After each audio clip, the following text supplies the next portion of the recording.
자, 우리 김보라 사모님, 빠삐용 인사하세요 혹시?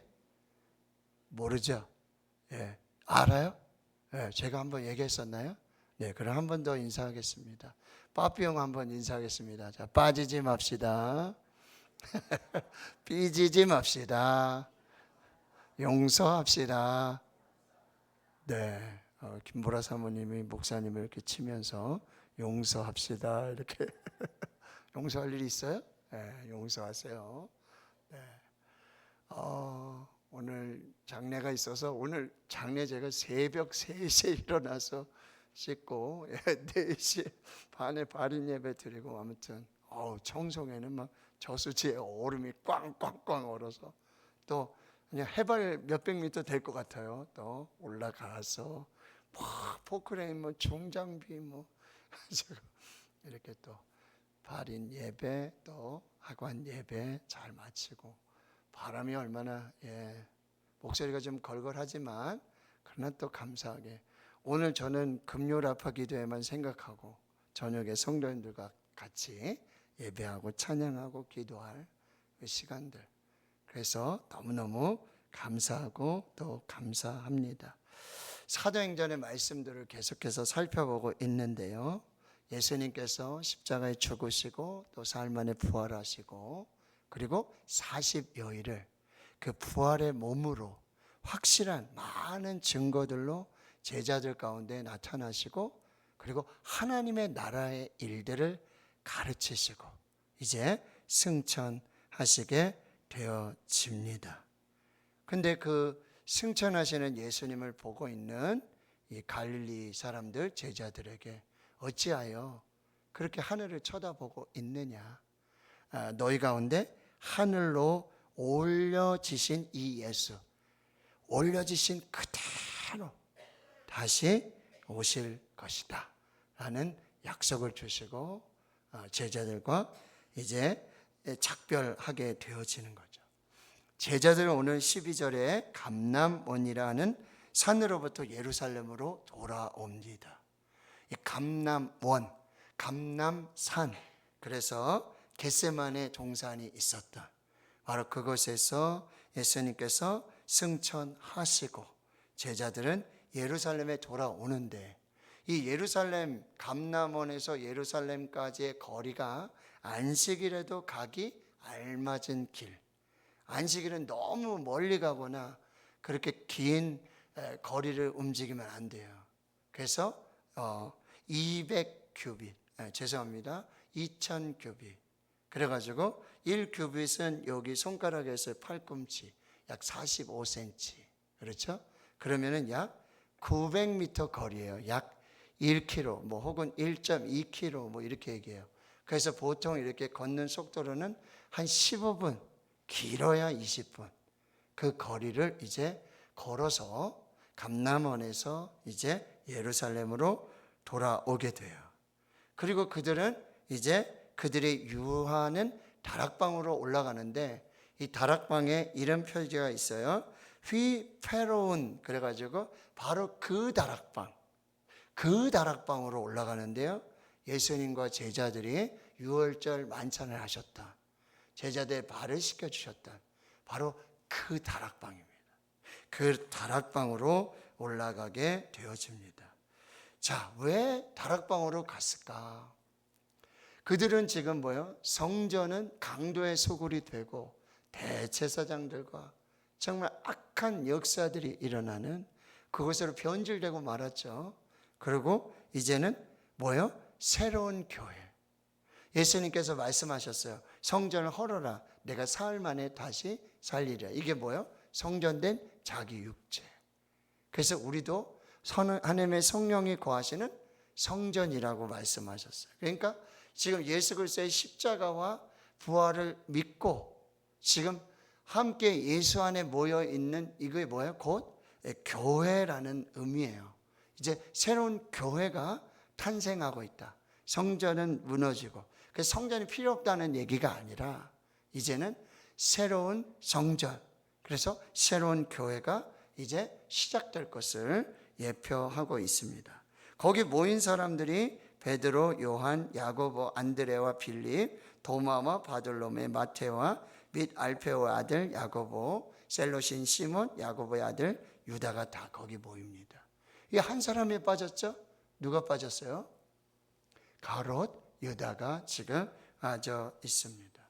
그런데 여기 제자들의 면면을 보면 베드로는 어떤 제자죠? 실패한 제자, 배신자, 리더로서의 자격이 있을까? 라는 어떤 핀잔을 받을 수도 있겠죠. 요한, 사마리아를 불바다 만들어 버리겠다 하고 어머니를 대동해서 여러분 어떻게 해요? 하나님 보좌 우편에, 하나님 좌편에 앉게 해달라는 이런 치맛바람, 청탁, 욕심, 탐심이 있었던, 그래서 제자들과 분란을 만들었던 장본이죠.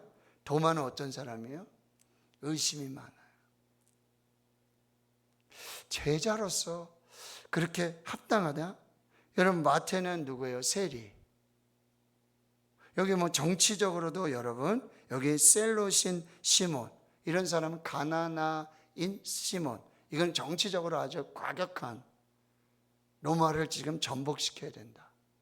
그런 오합지졸의 지금 제자들이에요. 폐잔병들이죠. 모래성과 같이 하나 되지 못하는 그런 사람들이 지금 함께 모여 있어요. 그리고 여기 여자들이 모였는데요. 여자들은 여러분 오병이어의 기적을 보면은 어떻게 하죠? 남자의 수만 5천 명이라 그랬어요. 당시의 여자는요, 숫자에도 들어가지 않아요.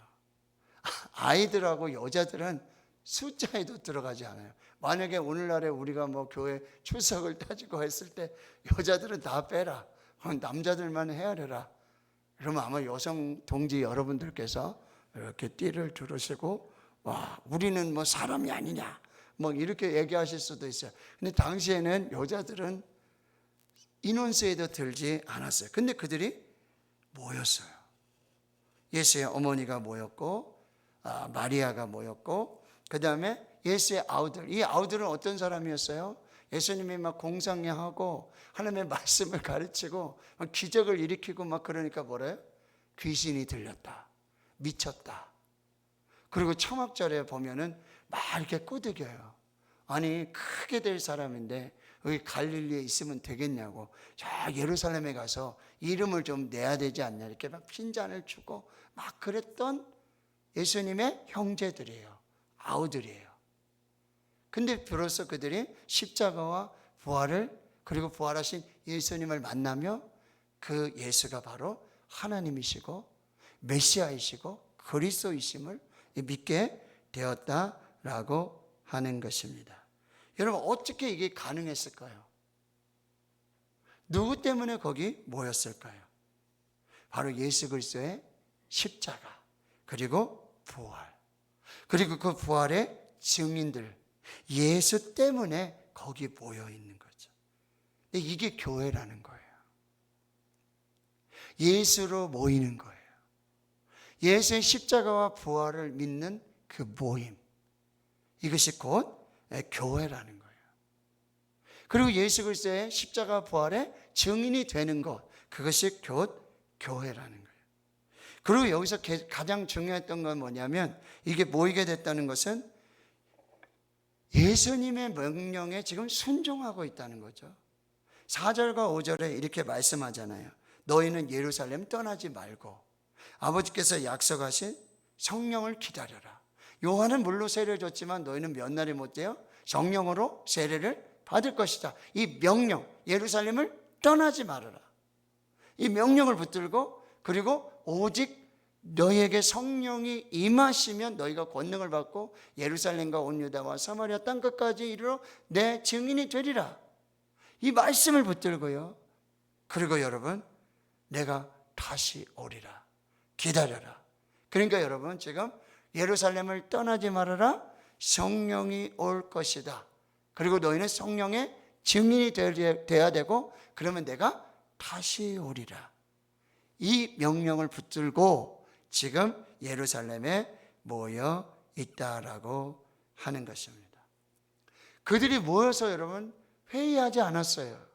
베드로, 당신이 수제자라고 하면서 어떻게 그 자리에서 예수님을 3번씩이나 부인하고 내가 다 봤다고 내가 다 들었다고 당신이 그러고도 수제자의 자격이 됩니까? 회의하고 비판하고 판단하고 정죄하지 않았어요. 세미나하지 않았어요.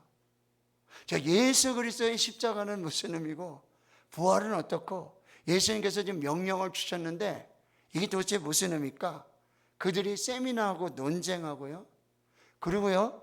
집단 행동하지 않았어요. 자, 우리가 이제 120명쯤 모여가지고 이제 예루살렘 성으로 들어가고 그리고 로마를 기습하고 저 강도의 소굴이 된 저 성전을 우리가 다 허물어버리고 정말 성전의 질서와 예배와 이걸 우리가 다시 다 회복해야 된다. 이게 집단 행동하지 않았어요. 시위하지 않았어요. 정치적으로 행동하지 않았다라고 하는 거예요. 그들이 모여서 뭐 했냐. 자, 14절 하반절에 더불어 마음을 같이하여 오로지 기도에 힘쓰더라. 할렐루야. 첫째, 그들은 말씀에 순종해서 모였어요. 여러분, 이 순종보다 더 위대한 믿음은 없습니다. 순종보다 더 위대한 행동도 없습니다. 그러므로 너희는 가서 모든 민족으로 제자를 삼아 아버지와 아들과 성령의 이름으로 세례 베풀라. 내가 너에게 분부한 모든 것을 가르쳐 지키게 하라. 세상 끝날까지 내가 너희와 항상 함께 있으리라. 마지막 이 지상 명령을 주시고요. 예루살렘을 떠나지 말아라. 성령을 기다려라. 성령이 임하면 권능을 받게 될 것이다. 너는 증인이 되어야 할 것이다. 이 약속을 붙들고 그들이 뭐요? 순종했다는 거예요. 이 순종에서 뭐요? 기적이 시작되는 거죠. 아브라함을 만나서 하나님께서 너는 본토 친척 아비 집을 떠나라. 그리고 내가 내게 지시할 땅으로 가라. 내가 너로 큰 민족을 이루고 내게 복을 주어 내 이름을 창대하게 하리니 너는 복이 될지라. 너를 축복하는 자를 내가 축복하고 너를 저주하는 자를 내가 저주하리니 땅의 모든 족속이 너로 말미암아 복을 받으리라. 이에 아브라함이 여호와의 말씀을 따라갔고, 말씀의 순종이 위대한 믿음의 여정의 시작이었다라고 하는 거예요. 성령의 새로운 역사의 시작이 이 말씀의 순종에 있었다는 거예요. 교회가 시작되는 이 시작에 말씀의 순종이 있었다라고 하는 거예요. 아브라함은 내 아들, 내 사랑하는 독자 이삭을 데리고 모리아 땅으로 가서 내가 내게 일러준 한 산 거기서 그를 번제로 드리라. 아브라함 두말하지 않아요. 아브라함이 아침에 일찍이 일어나 나귀의 안장을 지우고 두 종과 그의 아들 이삭을 데리고 번제에 쓸 나무를 쪼개가지고 떠나 하나님이 자기에게 일러주신 곳으로 가더니 믿음으로 순종합니다. 예배로 순종합니다. 내가 이 아이와 함께 저기 가서 예배하고 너희들에게 돌아오겠다. 두 종을 떨고 놓으며 그렇게 선포하는 거죠. 아버지, 불과 칼, 번제 쓸 나무는 여기 있는데 번제할 양은 어디 있습니까? 아들아, 번제할 어린 양은 하나님이 자기를 위해 친히 준비하시리라. 여호와 이레의 믿음대로, 그 말씀의 순종대로 하나님은 여호와의 산에서 여호와 이레로 준비하셨다는 거죠. 출애굽한 이스라엘 백성이 광야를 지나서 요단을 건너 가나안에 들어가는데 여리고성을 만나게 되는 거예요. 난공불락의 여리고성. 도대체 저 성을 어떻게 무너뜨릴 수 있을까? 어떤 전략을 가져야 되고 어떤 전술을 가져야 될까? 하나님으로부터 전략과 전술이 왔어요. 내일 아침부터 하루에 한 번씩 성을 돌아라. 그리고 7째 날은 7번 돌아. 그리고 소리를 질러라. 그대로 순종합니다. 말씀대로 순종합니다. 거기에 여리고성이 무너지는 역사가 나타나요. 시대가 흐르고 흘러서, 여러분, 엘리사 선지자 시대예요. 아람 왕의 군대가 이스라엘을 침략하고 있어요. 근데 엘리사가 사자를 보내 그 아람 왕의 군대 장관 나아만에게, 그는 아주 큰 사람이에요. 위대한 장수예요. 근데 한 가지 딱 하나, 문둥병이 있는 거예요. 이게 지금 우리가 말하는 그런 문둥병이라기보다도 아주 악성 피부 질환을 가지고 있는 거예요. 고쳐지지 않는, 고칠 수 없는. 근데 엘리사가 사자를 보내서 너는 가서 요단강에 몸을 7번 씻으라, 내 살이 회복되어 깨끗하리라 하는지라. 나아만이요, 얼마나 화가 나는지요. 분노가 나서 저기 내가 살고 있는 아람의 그 좋은 강들, 그 좋은 물, 아니 거기 들어가서 나을 것 같으면 거기서 하면 되지, 왜 저 요단강, 저 흙탕물, 저 강에 들어가서 몸을 7번 지금 씻으라고 지금 말하는 거예요. 거기에 이 이스라엘의 여종이 한 명 있었잖아요. 아니 장군이시여, 아니 그 들어가서 7번 몸에 물을 담그고 씻는 게 이게 뭐 어렵습니까? 하시면 되잖아요. 그래서 여러분, 나아만이 이에 내려가서 하나님의 사람의 말대로 강에 7번 몸을 담그니 그의 살이 어린아이의 살같이 회복되어 깨끗하게 되었더라. 할렐루야. 말씀의 순종이 기적의 시작이에요. 가나혼인 잔치에, 여러분, 그 즐거운 잔치, 기쁨의 잔치에 포도주가 떨어져요.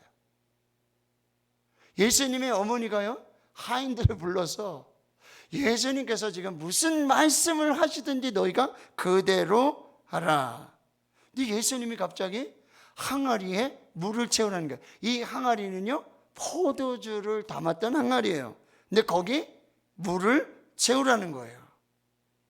근데 이 하인들이요, 아기까지 가득 넘치도록, 그리고는 이제는 떠서 연회장에게 갖다 주라는 거예요. 갖다 주니까 연회장은 물로 된 포도주를 맛보고 어디서 났는지 알 수가 없어요. 그러나 물떠온 하인들은 알더라. 순종한 사람들은 알아요. 이 말씀의 순종은요, 하늘의 놀라운 그 기적과 신비한 하나님의 역사의 시작이 되고 있다라고 하는 거예요. 대저 하나님의 말씀은 능하지 못하심이 없느니라. 주의 여종이오니 말씀대로 내게 이루어지이다. 마리아의 순종이었죠. 깊은 데로 가서 그물을 내려 고기를 잡으라. 선생님, 우리들이 밤이 새도록 수고했어요. 잡은 것이 없습니다. 그러나 말씀에 의지하여 내가 그물을 내리리이다 하고 그렇게 하니, 순종하니 고기를 잡은 것이 힘이 많아 그물이 찢어지는지라. 할렐루야. 주님 말씀하시면 내가 나아가리다. 주님 뜻이 아니면 내가 멈춰서리다. 내가 가고 서는 건 주님 뜻에 있으니 오 주님 나를 이끄소서. 뜻하신 그곳에 나 있기 원합니다. 이끄시는 대로 순종하며 살리니 오 주님 나를 이끄소서. 할렐루야. 오늘 여러분 그렇게 기도하십시오. 주님 말씀하옵소서. 주의 종이 듣겠나이다. 하나님의 말씀을 믿음으로 순종할 때 이 기적의 역사들이 나타나게 되는 거죠. 자, 그럼 이제 마지막으로 이 기도의 특징을 살펴보고 마무리하겠습니다. 여러분, 이 기도의 특징, 여러분 이제 40일이 지나고 약속하신 성령께서 오순절, 그때 올런지 언제 올런지 알 수는 없어요. 제자들은 알 수가 없어요. 그런데 지금은 이 기다림의 시간을 그냥 흘려보내는 시간이 아니라, 그냥 시간을 죽이는 시간이 아니라 그 시간을 뭐요? 기도로 채우고 있다는 거죠. 이것이 바로 거룩한 시간의 낭비라고 하는 거예요. 여러분 여기서 예배 드리는 거요? 아무 일도 하지 못해요. 여기서 기도하는 거요? 아무 일도 할 수가 없어요. 그러나 그것이 시간 낭비일까요? 그 예배의 시간, 그 기도의 시간은 하나님이 역사하시고 하나님이 일을 시작하시고 하나님이 이루어 가시는 그 복된 은혜의 시간이 되는 줄을 믿습니다. 그리고 이 기도의 시간은요, 그들에게 있었던 시기와 질투와 교만함들, 미움, 다툼들, 정욕과 죄와 이 모든 불순물들을 녹이는 기도의 용광로가 됐다는 거예요. 거기서 기도하면서 그들의 모든 죄악이 거룩하고 순결하게 회복이 됐다라고 하는 거예요. 가마솥이 있어요. 가마솥 뚜껑을 여니까 거기 파리들이 그렇게 끼는 거예요. 자, 퀴즈. 자, 가마솥에 있는 파리를 다 쫓아보낼 수 있는 방법은 뭘까요?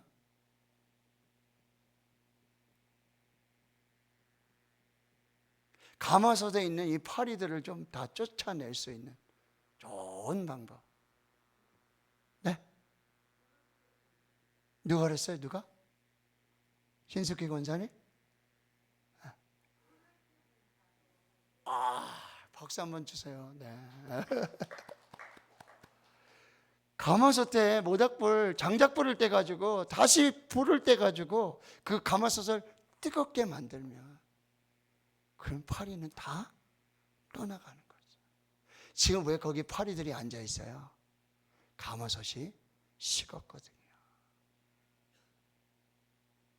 여러분, 여러분의 기도에 지금 온도는 몇 도예요? 이상한 거 막 끼는 거, 예? 이상한 뭐 마귀가 와가지고 막 우는 사자와 같이 두루다니며 삼킬 자락을 찾고 계신 거예요. 여러분의 심령의 기도의 온도, 이 하나님의 말씀에 대한 이 간절함, 사모함, 여러분 우리의 기도의 온도를 점검해야 돼요. 여기 더불어 마음을 같이 기도했다 그랬어요. 더불어. 사도행전에 이 더불어라는 표현들이 10번 이상 나오는데 신약성경에는요 여기 외에는 한 번밖에 나오잖아요. 근데 바로 이 기도할 때, 기도하는 이 놀라운 이 역사들을 말할 때 무슨 단어를 쓰냐면 더불어 마음을 같이 했다. 이게 뭐예요? 연합기도예요. 합심기도예요. 여러분 교회마다 기도하죠? 안 하는 교회 없죠? 기도하죠. 다 기도 시간이 있어요. 예배 시간에 기도해요. 근데 여러분 핵심은 뭔지 아세요? 연합해서 기도하느냐, 마음을 같이 해서 기도하느냐 말이죠. 기도의 마음이 다 달라. 생각이 다 다르고 지금 기도하는 내용이 다 다르고, 물론 각자 기도하시죠. 그러나 우리가 반드시 구하고 찾고 두드려야 할 하나님의 영, 성령을 사모해서 간절하게 한 마음으로 예루살렘 떠나지 말고 너에게 약속한, 아버지가 약속한 성령을 기다려라. 성령이 너에게 임하면 권능을 받을 것이다. 이 세상의 힘이 아니라, 인간의 힘이 아니라, 이 세상의 능력이 아니라 하늘의 능력이 덧입혀질 것이다. 하나님의 힘을 경험하게 될 것이다. 이 세상에 이제까지 경험하지 못했던 그 능력, 그 파워, 하나님의 불을 경험하고 하나님의 바람을 경험하게 될 것이다. 뭐야? 한 마음으로 기도, 더불어 합심하여. 그리고 두 번째 기도는 뭐죠? 오로지 기도에 힘쓰더라. 이게 뭐야? 아주 기도에 붙들어 매다라는 의미예요. 이게 무슨 얘기냐면 전심전력해가지고, 여러분 무슨 일을 할 때 요즘 왜 이렇게 바빠요? 왜 이렇게 못 뵙겠어요? 예배도 못 뵙겠어요? 내가 요즘 일에 매이는 게 있어가지고 손자 키워야죠. 애들 학교 보내야 되죠. 뭐 해야 되죠? 매이는 게 있어가지고 예배도 어렵고 기도도 어렵고 힘들어요. 여러분, 기도에 매여야 돼요. 기도에 매여 있어야 되는 거예요. 그때 하나님의 역사들이 나타나는 거예요. 예배에 매이고 기도에 매이고 전도에 매이고 찬양에 매이고 여기서 하나님의 역사들이 일어나게 되는 거예요. 전심전력하고 몰입해서 끈질기게 지금 기도하고 있는 거예요. 뭐 다른 거 신경 안 쓰고 지금 오로지 기도에만 붙들려서 끈질기게 지금 기도하고 있을 때, 여러분, 기도 없이 되면 이상한 거예요. 기도하지 않는데 뭔가 되잖아요? 뭔 일이 일어나잖아요? 잘 되잖아요? 여러분, 조심하셔야 돼요. 기도가 다냐? 이렇게 말하죠. 기도가 전부냐? 기도밖에 모르냐? 예, 저는 말씀드리겠어요. 기도가 답니다. 기도가 전부입니다. 기도가 답입니다. 기도부터 해야 됩니다. 사단은 뭐라 그래요? 그래, 너희들 다 뭐 연합하고 교제하고 다 해, 좋아. 근데 기도만 하지 마라. 근데 기도만 빼. 기도 나중에도 할 수 있어. 나중에 해도 돼. 꼭 그 시간에 안 해도 돼. 거기 모여서 안 해도 돼. 지금 안 해도 돼. 근데 여러분, 지금 기도해야 돼요.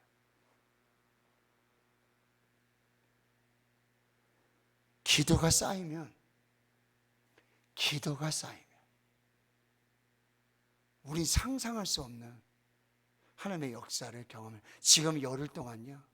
그 열흘 이제 뭐 그런 날들을 알지 못하고 기도에 매여서 지금 기도하잖아요. 근데 그 기도가 쌓이면, 그 기도에 매이면 거기서 하나님의 역사가 나타나는 거예요. 여러분, 왜 기도하지 않아요? 하나님을 제한하기 때문에. 기도를 제한하는 것, 곧 하나님을 제한하는 거예요. 기도를 여러분 미루지 마세요. 사탄은요, 다음에 기도하자. 다음 주 가서 기도하면 되지. 아니, 지금 뭐 설 명절 시작됐는데 다음 주에 가서 기도하자고. 다음부터 기도하자. 내일부터 기도하자. 여러분, 기도가 미뤄지면 응답이 미뤄져요. 기도가 미뤄지면 역사가 중단돼요. 기도가 미뤄지면요, 하나님의 역사가 미루어진다라고 하는 거예요. 자, 오늘 말씀에 순종해서 여러분 기도하십시오. 말씀 붙들고 기도하십시오. 더불어 함께 기도합니다. 한 마음으로 기도합니다. 그리고요, 전심으로 기도에 매여서 오직 기도밖에 없어. 이 믿음으로, 이 간절함, 이 절박함으로 기도합니다. 그때 기도의 맛을 알면 기도를 쉴 수가 없어요. 기도 외에 다른 방법을 찾을 수가 없어요. 난 여러분이 그런 기도자가 될 수 있기를 축원합니다. 그런 기도를 경험할 수 있기를 축원합니다. 하나님 오늘 그렇게 하기 위해서 우리를 불러주셨는 줄 믿습니다.